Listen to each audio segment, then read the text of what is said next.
Petite pause aujourd'hui dans les romans pour vous parler d'une bande dessinée qui est très chouette, qui s'appelle Simenon l'Ostrogoth, qui a été publiée aux éditions d'Argo, qui a été réalisée collectivement par Jacques de Loustal, José-Louis Bocquet, Jean-Luc Fromental et John Simenon, qui a écrit un petit texte que je vais vous lire avant la présentation. Dans ses dictées, mon père raconte « Je décide de faire construire un bateau, un vrai, capable d'affronter la mer. Il n'est plus question d'un jouet de plaisance dont on suit de loin l'évolution des voiles blanches, encore moins de ces petits engins à moteur puissant, traçant un sillage d'écume avec lesquels on se grise de vitesse. Ces bateaux-là ne caressent pas la mer, mais semblent la déchirer rageusement. Ce dont je rêve, ce que je veux, c'est un bateau robuste, à l'air pâteau, comme ceux des pêcheurs du Nord. Et parce qu'il a la rudesse de notre lointain ancêtre, je le baptise l'Ostrogoth. Et je trouve que ce mot, en tout cas l'Ostrogoth, ça définit totalement la personnalité de Georges Simenon et peut-être ce couple qu'il forme avec Régine, elle qui était peintre, lui qui était écrivain belge. Et je trouve ça très intéressant parce que ça va démontrer, en tout cas à travers cette appellation de l'Ostrogoth, une volonté d'extravagance. En tout cas, un couple qui va briser les codes familiaux. Ils ont réalisé en tout cas un mariage précoce qui n'a pas du tout plu à leur famille, qui va briser les codes de la vie parisienne. Ils vont ensemble briser les codes artistiques de la littérature, de la peinture.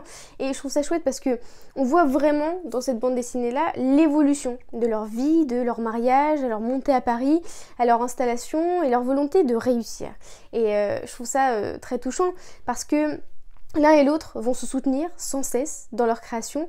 Dans leur appartement, il va toujours y avoir un coin où Régine peut peindre et ensuite lui il va l'accompagner dans la vente de ses toiles, il va essayer de la mettre en avant sans cesse et d'une autre manière il va y avoir un petit coin où Georges Simenon peut écrire, où il est avec sa machine à écrire et c'est une cadence qui est absolument infernale. On le découvre par exemple, je ne sais pas si vous avez lu certains des romans de Georges Simenon, mais peut-être la série la plus connue c'est Les Aventures du commissaire Maigret qui a été adaptée en film en 2022 par Patrice Lecomte avec un Gérard Depardieu qui était formidable, qui reprend la carrure et la personnalité du commissaire Maigret, mais en tout cas cette cadence absolument infernale et Régine qui l'accompagnait sans cesse dans cette cadence de création et on a l'impression que cette série du commissaire Maigret va être un véritable déclic dans la vie de Georges Simenon. Il a créé sans cesse, il a écrit pour des journaux, pour des éditeurs et c'était des genres qui étaient assez différents de ce qu'il a pu créer là et on le lit dans cette bande dessinée. Le commissaire Maigret, il vivait en lui, et il pouvait le sentir, il pouvait sentir la pesanteur de ses pas, il pouvait sentir son manteau. C'était véritablement un personnage qui vivait en lui. Et on comprend l'importance donc de ce personnage. Et il a eu du mal à le faire imposer donc auprès de son éditeur. Son éditeur voulait pas du tout. Et lui a expliqué qu'en 3 mois, il avait déjà écrit 4 tomes de ce livre-là et qu'il était absolument fou de ce personnage.